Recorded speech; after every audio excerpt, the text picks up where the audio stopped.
Hello കൂട്ടുകാരെ, ഞാൻ ഒരു കഥ പറയാം. ICUവിൽ 4-ാം ബെഡിൽ ഒരു അമ്മച്ചി അഡ്മിഷൻ വന്നു. ഭക്ഷണം കഴിക്കാനോ മരുന്ന് കുടിക്കാനോ ആ അമ്മച്ചിക്ക് വലിയ മടിയായിരുന്നു. തിരക്കിനിടയിലും ഞാൻ ഇടയ്ക്കിടെ അമ്മച്ചിയുടെ അടുത്ത് പോയി വിശേഷങ്ങൾ ചോദിക്കും. ചിരിപ്പിക്കും, നിർബന്ധിച്ച് ഭക്ഷണം കഴിപ്പിക്കും. നിന്നെപ്പോലെ ഒരു മോൾ എനിക്കുണ്ടായിരുന്നെങ്കിൽ എന്ന് അമ്മച്ചി എപ്പോഴും പറയുമായിരുന്നു. അങ്ങനെ അമ്മച്ചി സുഖം പ്രാപിച്ച് വീട്ടിലേക്ക് പോകാൻ റെഡിയായി. എന്നെ ചേർത്ത് പിടിച്ചു കയ്യിൽ ഒരു ഉമ്മ തന്നു.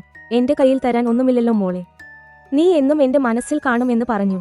അമ്മച്ചി പോയിക്കഴിഞ്ഞ മാസങ്ങൾ കടന്നുപോയി. തിരക്കിനിടയിൽ ഞാൻ ആ മുഖം പതുക്കെ മറന്നു തുടങ്ങിയിരുന്നു. എന്നാൽ ഒരു ഞായറാഴ്ച ഉച്ചയ്ക്ക് ആരോ എന്നെ അന്വേഷിച്ചു വരുന്നെന്ന് സഹപ്രവർത്തക പറഞ്ഞു. വന്നപ്പോൾ അമ്മച്ചി കയ്യിൽ ഒരു പൊതിയുമായി ചിരിച്ചുകൊണ്ട് നിൽക്കുന്നുണ്ട്. അമ്മച്ചി തന്റെ കയ്യിലുണ്ടായിരുന്ന ഒരു ചെറിയ പൊതി എനിക്ക് തന്നു. അതിൽ വീട്ടിലുണ്ടാക്കിയ കുറച്ച് ഉണ്ണിയപ്പമായിരുന്നു. കുറച്ചു നേരത്തെ സ്നേഹസംഭാഷണങ്ങൾക്ക് ശേഷം അമ്മച്ചി യാത്ര പറഞ്ഞു പോകുമ്പോൾ എന്റെ കണ്ണുകളും നിറഞ്ഞിരുന്നു. ചിലപ്പോഴൊക്കെ നമ്മൾ ചെയ്യുന്ന ചെറിയ കാര്യങ്ങൾ മറ്റുള്ളവരുടെ ജീവിതത്തിലെ പ്രിയപ്പെട്ട ഓർമ്മകളാകാം. ശുഭദിനം.